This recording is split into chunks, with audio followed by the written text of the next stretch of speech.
a big step, or rather a lot of different steps you take when you make the changeover from elementary school to junior high. So much is different here in this new school that many young people need help in getting off to a good start. In the next few minutes, we're going to turn a lens on this institution called junior high to see which steps can help you get off to a good start. The first thing anyone notices on the first day at junior high is people. Lots and lots of people.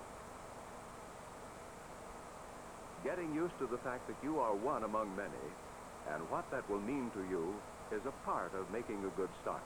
And what does this much larger group mean to you? It means, happily, that you will have many more opportunities to make friends than you had in the elementary school. It also means that you will be included in something big, a school with its own traditions, its own teams, its exciting long-time rivalries with other schools for academic as well as athletic superiority. You'll probably have your own cheerleaders wearing your school colors.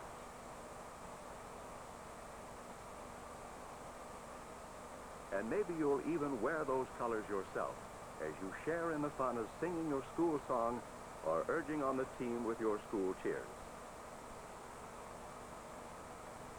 But being a part of a much larger group also means that the competition will be tougher. If you've been tops in your class before, it can be a jolt to discover that there are other people who are smarter, or more attractive, or more popular, or more skilled than you are. And if you haven't been particularly outstanding before, it may be discouraging to find out how many more there are ahead of you now than there used to be. But remember, you are still you with the same abilities you had before. In junior high, there will be more competition for everything: athletics, scholarship, friends, and even for class offices where only one can win. What you have to do in the face of this increased competition is hang on to your self-respect. In some areas, you may never be tops. In others, you may have to work hard to make a good showing. Nevertheless, you are worthy of respect from yourself as well as others, and more so if you face up to your limitations. Another thing you must do when the competition is increased is to become more responsible. It's up to you now to get your assignments straight and not depend on the person beside you. It's up to you to keep track of your gym clothes, your books, and your other possessions.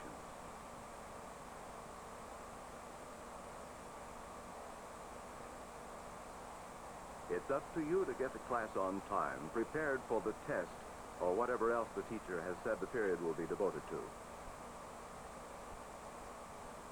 Since you have a different teacher for every class, it's up to you to look out more for yourself.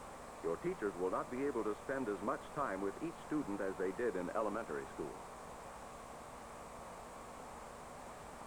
When the day is over, there won't be anyone who has been watching over you every hour to remind you that you better give some extra time and thought to a certain subject. No, your schoolwork in general and your homework in particular become your responsibility. This is your chance to show that you are growing up and can accept responsibility. Going to junior high may also mean greater freedom than you've ever had before. School is often farther from your home than ever before. There is more time for you to be on your own and more chances to prove you're able to take care of yourself.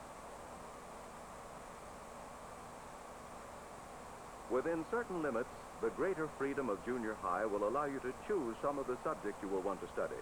But a word of caution here. The course and the electives you will choose can have far-reaching effects on your future studies, and even on what kind of work you'll do when you leave school. You can get helpful advice from your school counselor, who is anxious to talk with both you and your parents about a choice of courses and any other problems you may have.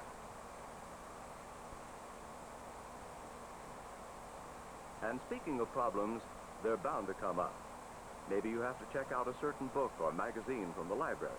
and you've never been taught or don't remember exactly how to go about finding it. Don't feel shy about asking for help. Ask the librarian to show you how to use the library. I'm supposed to use the magazine index, but I don't know where it is. Well, Tommy, let me show you where it is. Maybe you've been given your first big reading assignment, and you discover that you read too slowly to get all your outside reading done. Tell the reading specialist or your teacher. You shouldn't be ashamed if you have a reading problem. You only hurt yourself if you let it go on when there's help available. Maybe your best friend of elementary school days has taken up with a new crowd and you feel left out and lonely. If this is a problem for you, take a look at yourself to see why you're left out. Usually people group together because they have common interests. If they have a common interest in talking about popular singing stars and that's not for you, be yourself. Find out what is best for you. Broaden your interests. Develop a variety of interests, and you will gradually become a part of a new group of friends.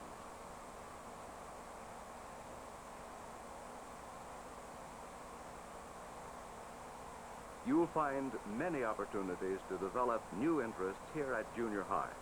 Maybe on the school paper staff, or in the marching band or the orchestra,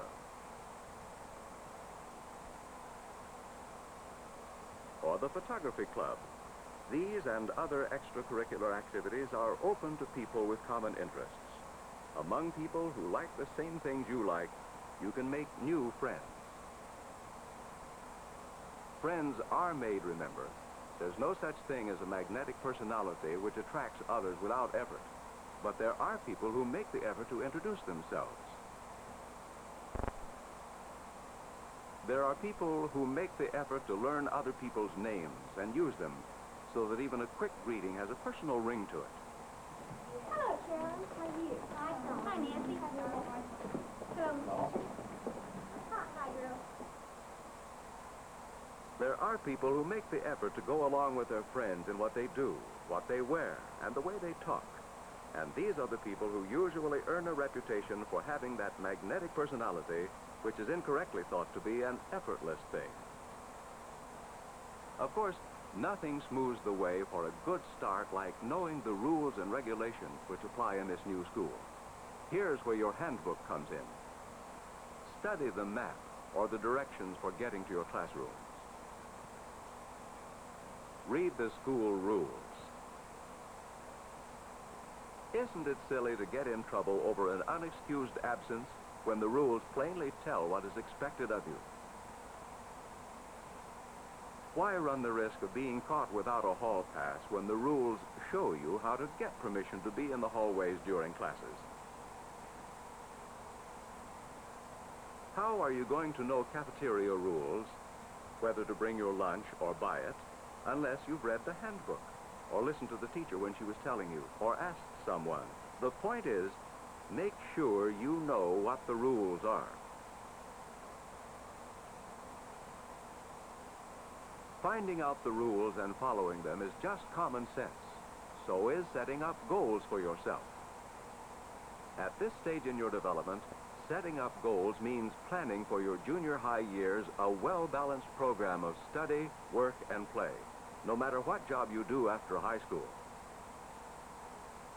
You will need to know how to work and get along with others.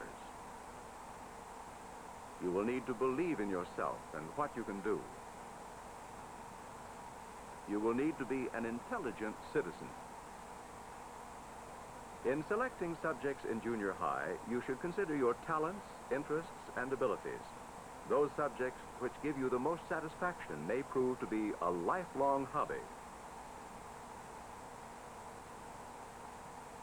Or more important, they may become the basis of a vocation. In any case, making the most of an opportunity you have now will serve you well. Make the most of junior high. This is a goal for you. Make the most of your chances to work with others in a group. Make the most of your opportunities to acquire information and self-discipline through study and homework. Make the most of your chances to have a good time with all kinds of people. And by all means, make the most of that source of information and sympathetic understanding, the teacher. Teachers like you, or they wouldn't be teaching. They will help and encourage you if you give them a chance, and if you show them that you are willing to try. In focusing on this institution called junior high, we have called attention to only one area which is spelled out in your handbook, the rules and regulations. Learning them is one step in getting off to a good start. Another step is to prepare yourself for increased competition, both by learning to live with the idea that others can be better than you are in some things, and by making yourself as good as you can possibly be. You can do this by becoming more responsible and realistic about yourself. Learn to see your own weaknesses and do what you can to correct them. Another big step in getting off to a good start is making as many friends as possible. And that means making friends with your classmates. And making friends with your teachers and the other adults at school. Thinking of them as people with families and interests and problems, just like you. However, the most important idea of all is to set for yourself the goal of making the most of every opportunity to work, to study, to have fun. Do just a little bit more than you think you can, and you will be off to a good start.